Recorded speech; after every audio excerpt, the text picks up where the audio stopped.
1907 was an interesting year, filled with many things.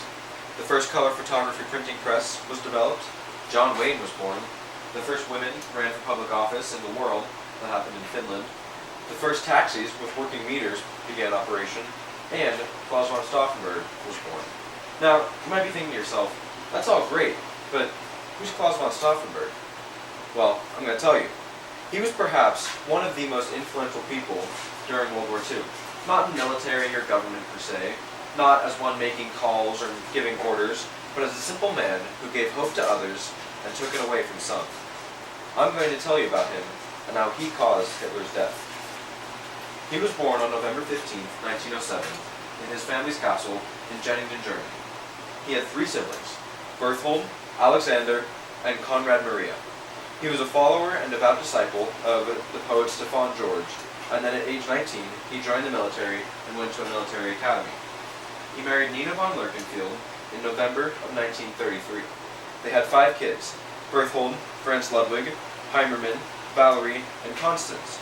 Claus von Stauffenberg served in all of Hitler's military campaigns.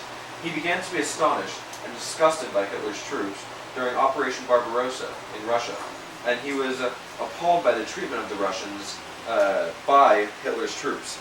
Shortly thereafter, Claus was sent to Africa, and on April 7, 1943, he was very badly injured, losing an eye, a hand, and 2 fingers on the other hand.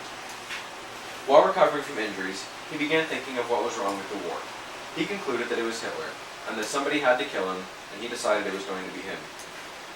Shortly thereafter, he was promoted to colonel in 1944, which allowed him to get close to Hitler. He was promoted because of his injuries, so he couldn't have a non-combat position in the military.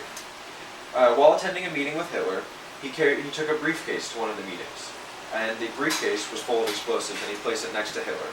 Shortly afterwards, he left to make a phone call and went outside. The bomb exploded, killing 4 of Hitler's officers and injuring Hitler severely. Claus von Stauffenberg didn't realize that Hitler wasn't dead and went home thinking that he had just ended the war. Hitler survived, unfortunately, and realized that it was Claus von Stauffenberg who did this and had him executed the next day, ending Claus's life.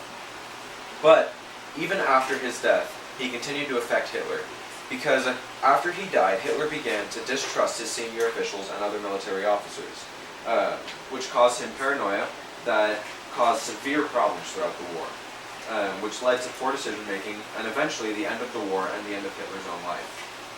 Claus von Stauffenberg led a normal life, with nothing super extraordinary until the end of it, where he gave all he had for the improvement of his country and his countrymen. He proved that normal men can make a difference in the world. Claus von Stauffenberg was an incredible German man who used everything he had and worked hard to accomplish something amazing. He did what he could to end World War II and bring peace to his country.